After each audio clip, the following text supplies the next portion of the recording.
Hi everyone, నేను మీ NKR. ఈరోజు ఈ వీడియోలో మీకు కాన్ఫ్లిక్ట్స్ గురించి చెప్తాను. మెడికల్ కోడింగ్లో మనం చార్ట్ చేసేటప్పుడు కొన్ని కాన్ఫ్లిక్ట్స్ అనేవి ఉంటాయి కండిషన్స్కి. ఆ కాన్ఫ్లిక్ట్స్ ఏంటి అనేటివి మీకు ఒక్కొక్క టాపిక్ వైజ్ చెప్తాను.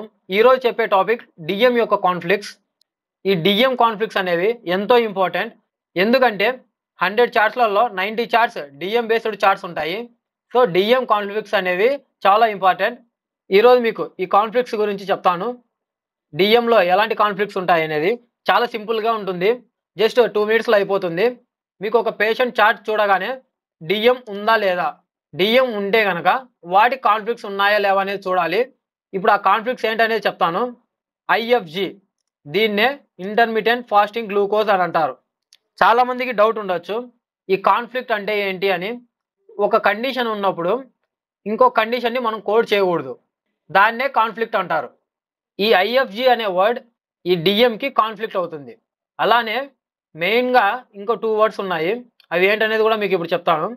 ప్రీ డయాబెట్స్, ఈ ప్రీ డయాబెట్స్ అనేది కూడా డిఎంకి కాన్ఫ్లిక్ట్. ఇంపేర్డ్ ఫాస్టింగ్ గ్లూకోజ్ అని కూడా ఇస్తారు. ఇలా ఇచ్చినప్పుడు మీరు డిఎంని కోడ్ చేయకూడదు. అలానే గ్లైకోజన్ స్టోరేజ్, ఈ గ్లైకోజన్ స్టోరేజ్ కూడా మీకు వన్ టైప్ ఆఫ్ కాన్ఫ్లిక్ట్ అని అర్థం. ఇప్పుడు మీకు సినారియో వేసి చూపిస్తాను. ఫర్ ఎగ్జాంపుల్ సినారియో 1 చూసినట్లయితే, మీరు లైవ్ ప్రొడక్షన్లో ఒక పేషెంట్ చార్ట్ చూసినప్పుడు పేషెంట్కి డిఎం అనేది కండిషన్ ఉంది. అది ప్రజెంట్లో ఉందా పాస్ట్లో ఉందా అనేది చూడాలి.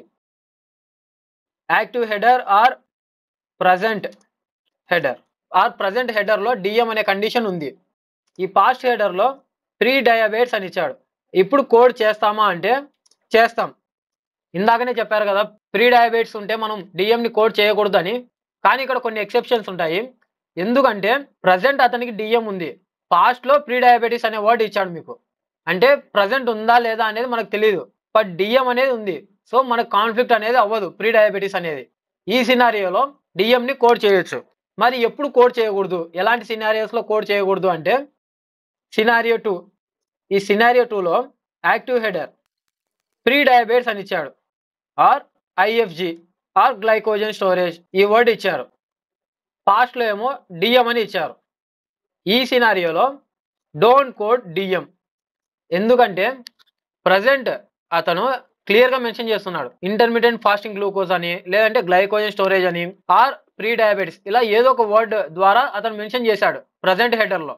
ఇప్పుడు డిఎం పాస్ట్లో ఉంది, ప్రజెంట్ ఉందో లేదో తెలియదు. ఇలాంటి సినారియోస్ వచ్చినప్పుడు మీరు డిఎంని కోడ్ చేయకూడదు. ఎందుకంటే ప్రీ డయాబెటీస్, ఈ గ్లైకోజన్ స్టోరేజ్, ఐఎఫ్జి అనే వర్డ్స్ అనేవి డిఎంకి కాన్ఫ్లిక్ట్ అవుతాయి. ఇంకో సినారియో కూడా ఉంది. సినారియో 3లో యాక్టివ్ హెడర్లో డిఎం ఉంది, సేమ్ అదే యాక్టివ్ హెడర్లో ప్రీ డయాబెట్స్ అని ఇచ్చాడు. ఇప్పుడు కూడా డోంట్ కోడ్ డిఎం. రెండు యాక్టివ్ హెడర్లోనే చెప్పినప్పుడు ఈ డిఎం అనేది, ఈ ప్రీ డయాబెటీస్ అనేది రెండు కాన్ఫ్లిక్ట్ అవుతాయి. సో మనం ఇలాంటి సినారియోలో కూడా డిఎంని కోడ్ చేయం. మీకు ఇంకా కొంచెం క్లారిటీ రావాలి అంటే ఇంకో సినారియో కూడా ఉంటుంది. సినారియో 4లో యాక్టివ్ హెడర్లో డిఎం ఇచ్చాడు, పాస్ట్ హెడర్లో డిఎం ప్రీ డయాబెటీస్ రెండు కండిషన్స్ ఉన్నాయి. బట్ ఈ సినారియోలో కోడ్ డిఎం. ఎందుకంటే పాస్ట్లో డిఎం ప్రీ డయాబెటీస్ ఉన్నప్పటికీ ప్రజెంట్లో అతను డిఎం అని క్లియర్గా మెన్షన్ చేస్తున్నాడు. సో మనం ఈ సినారియోలో డిఎంని కోడ్ చేయొచ్చు. ఒకవేళ ప్రజెంట్లో ఏం చెప్పకోకుండా పాస్ట్లో డిఎం అని అలానే ప్రీ డయాబెటీస్ అని చెప్తే మనం కోడ్ చేయం. అది కూడా ఒక సినారియో. సినారియో 5లో పాస్ట్ హెడర్లో DM pre DM or pre diabetes ఇలా ఇచ్చినప్పుడు దీంట్లో కూడా డోంట్ కోడ్ డిఎం. ఇంతకు మించి మీకు వేరే సినారియోస్ అనేవి ఉండవు. మీకు నెక్స్ట్ వీడియోస్లో కండిషన్స్ వైజ్ కాన్ఫ్లిక్ట్స్ చెప్తాను. ఫర్ ఎగ్జాంపుల్ హైపర్ గ్లైసీమియా ఉంటుంది, హైపోగ్లైసీమియా ఉంటుంది. అలాంటి సినారియోలో మనం రెండు కోడ్ చేయం. ఇలాంటి సినారియోస్ని మీకు ఎక్స్ప్లెయిన్ చేస్తాను నెక్స్ట్ వీడియోలో. ఈ వీడియో మీకు నచ్చినట్లయితే సబ్స్క్రైబ్ చేయండి, లైక్ చేయండి, షేర్ చేయండి. Thanks for watching.